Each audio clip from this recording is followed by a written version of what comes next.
kesaksian akhir abad. Ratap tangis menerpa pintu kalbuku. Bau anyir darah mengganggu tidur malamku. Oh, tikar tapaku. Oh, bau sungai Tohor yang kotor. Bagaimana aku akan bisa membaca keadaan ini? Di atas atap kesepian nalar pikiran yang digalaukan oleh lampu-lampu kota yang bertengkar dengan malam. Aku menyerukan namamu, wahai para leluhur Nusantara. Oh, Sanjaya, leluhur dari kebudayaan tanah. Oh, Purnawarman, leluhur dari kebudayaan air. Kedua wangsamu telah mampu mempersekutukan budaya tanah dan air. Oh, Resi Kuturan, oh Resi Nerarto, empu-empu tanpan yang penuh kedamaian, telah kamu ajarkan tatanan hidup yang aneka dan sejahtera yang dijaga oleh Dewan Hukum Adat. Oh, bagaimana aku bisa mengerti bahasa bising dari bangsaku kini?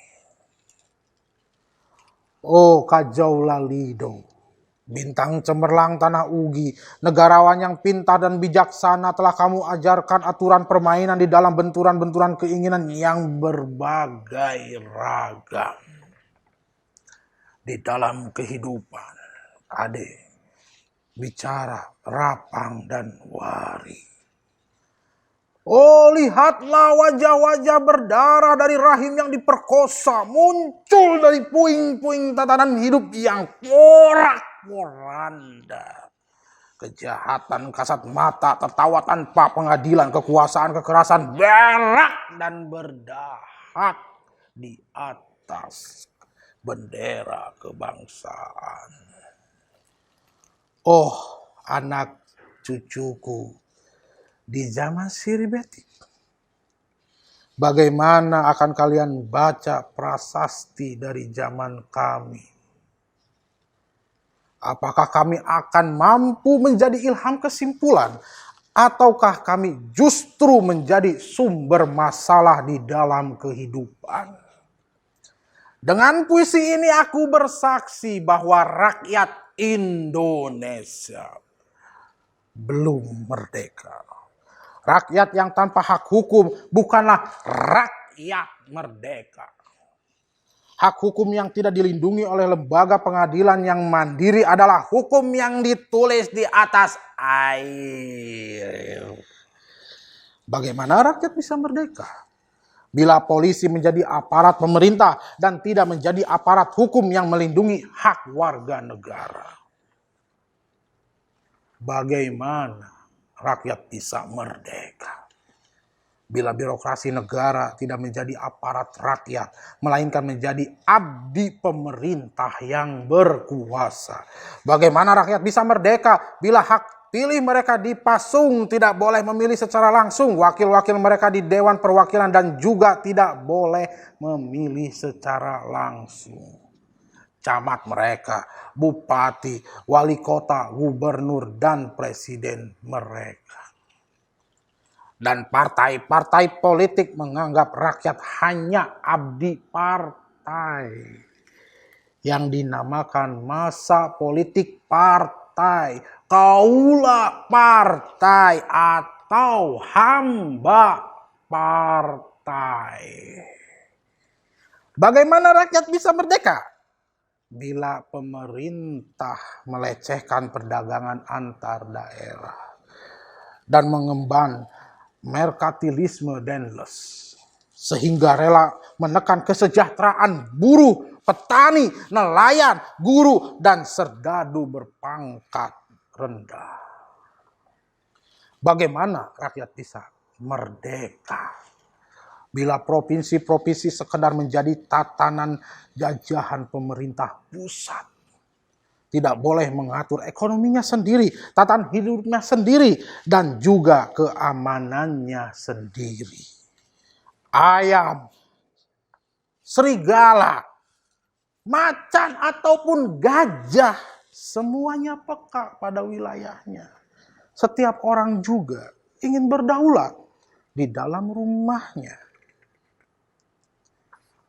Setiap penduduk ingin berdaulat di dalam kampungnya. Dan kehidupan berbangsa tidak perlu merusak daulat kedaerahan. Hasrat berbangsa adalah naluri rakyat untuk menjalin ikatan daya cipta antar suku yang penuh keanekaan kehidupan. Dan memaklumkan wilayah pergaulan yang lebih luas untuk merdeka bersama. Tetapi lihatlah selubung kabut saat ini. Penjajahan tatanan uang, penjajahan modal, penjajahan kekerasan senjata, dan penjajahan oleh partai-partai politik masih merajalela di dalam negara. Dengan puisi ini aku bersaksi bahwa sampai saat puisi ini aku tanda tangani, para elit politik yang berkedudukan ataupun yang masih di jalan tidak pernah memperjuangkan sarana-sarana kemerdekaan rakyat. Mereka hanya rusuh dan gaduh memperjuangkan kedaulatan golongan dan partainya sendiri. Mereka hanya bergulat untuk posisi sendiri. Mereka tidak peduli kepada posisi hukum, posisi politik, ataupun posisi birokrasi. Dengan picik mereka akan mendaur ulang malapetaka bangsa dan negara yang telah terjadi. Indonesia.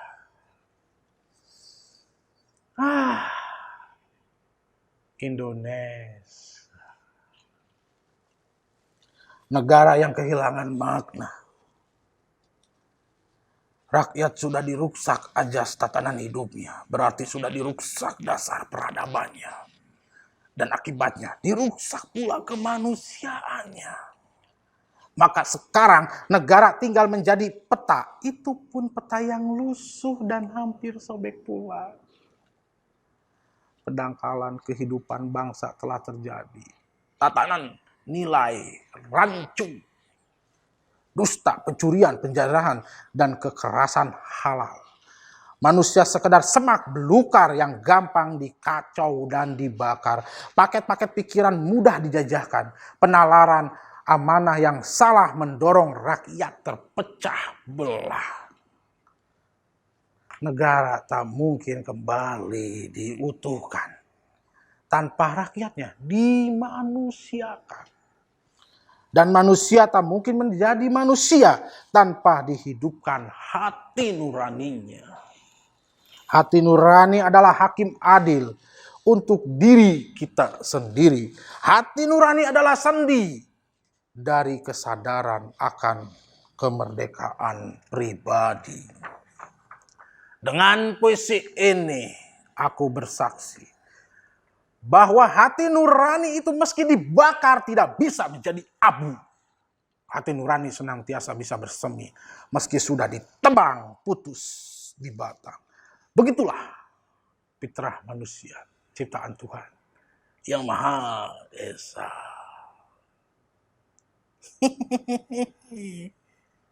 Panjang banget ya?